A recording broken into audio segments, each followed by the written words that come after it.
ये लड़ाई इस देश में हजारों साल से चल रही है और ये लड़ाई हमारे महापुरुषों ने लड़ी है, अब हम लोग लड़ेंगे। ये लड़ाई मूल निवासी वर्सेस आर्यंस है, यूरेशियन है और ये भारत छोड़ के जाना पड़ेगा यूरेशियन को। आरएसएस मुर्दाबाद और मनुवाद मुर्दाबाद, ब्राह्मणवाद मुर्दाबाद। हर खबर पाने के लिए डेली न्यूज इंडेक्स को सब्सक्राइब कीजिए और नोटिफिकेशन पाने के लिए बेल आइकन को दबाइए। आपको ये जो बहुजन मीडिया है ये दिखाता है और बाबा साहब पे मनुवादियों ने जिस तरह से हमला बोला, 22 प्रतिज्ञाओं को लेके वो बुरी तरह से बाबा साहब के पीछे पड़ गए और उसके बाद बड़ा हमला बाबा साहब पे बोला और 22 प्रतिज्ञाओं को ही एक तरह से उस पर सवालिया निशान लगाना शुरू कर दिया।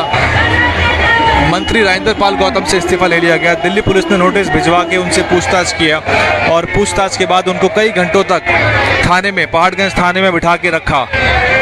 दिल्ली के भाजपा के प्रदेश अध्यक्ष आदेश गुप्ता ने उनकी एफआईआर कराई थी और तब से ही ये मामला लगातार सुर्खियों में है। हालांकि मेन स्ट्रीम मीडिया ने उस दिन के विवाद के बाद ज़्यादा इस पे तवज्जो नहीं दी है, ज़्यादा इस मामले को नहीं लपका है। बहुजन मीडिया का यहाँ जमावड़ा है। बहुजन मीडिया के जितने भी सक्रिय चैनल हैं वो यहाँ मौजूद है। साथ ही उसको शेयर करिए, शेयर करके इसको आप सभी फेसबुक ग्रुप में आप शेयर का बटन दबाएंगे, आपकी प्रोफाइल पे पहुँच जाएगा, आपके सारे ग्रुप तक पहुँच जाएगा। इस तरह की जो तस्वीरें हैं, ये जो तस्वीरें हैं टीवी इनको दिखाने से बचता है, क्योंकि जहाँ बहुजन सशक्तिकरण की, बहुजन एकता की बात हो और इस तरह की जो खबरें हैं वो टीवी मीडिया बिल्कुल आपको नहीं दिखाता। बाबा साहब की 22 प्रतिज्ञा जो कि विदेश मंत्रालय जिसको प्रकाशित करता है, महाराष्ट्र सरकार ने प्रकाशित किया। भाजपा के कई केंद्रीय मंत्री ऐसे कार्यक्रमों में मौजूद रहे जहां पे 22 प्रतिज्ञाएं दिलाई गई हैं।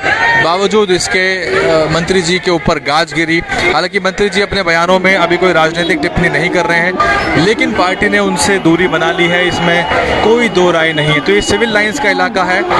अब इस ठीक 1 किलोमीटर दूर यहाँ से 26 अलीपुर रोड है जहाँ बाबा साहब ने अंतिम सांसें ली थी, उनका महापरिनिर्वाण हुआ था और ये बुद्ध धम्म का रथ है। तो ये तस्वीरें मेरे साथ आप जुड़े हुए हैं, मैं आपको 26 अलीपुर रोड तक लिए चलता हूं जहां पे बाबा साहब का महापरिनिर्वाण हुआ। तो जहां पे आज श्रद्धा सुमन अर्पित करने के लिए राजेंद्र पाल गौतम पहुंचे हैं। राजेंद्र पाल गौतम को एक तरह से मोहरा बनाया गया और बाबा साहब ने अपने किताबों में लिखा भी है, अपने लिटरेचर में लिखा है कि Indian history is nothing but the history of conflict between Brahmanism and Buddhism. भारतीय इतिहास केवल तथागत बुद्ध और ब्राह्मणवाद के संघर्ष की लड़ाई है। हर खबर पाने के लिए डेली न्यूज इंडेक्स को सब्सक्राइब कीजिए और नोटिफिकेशन पाने के लिए बेल आइकन को दबाइए।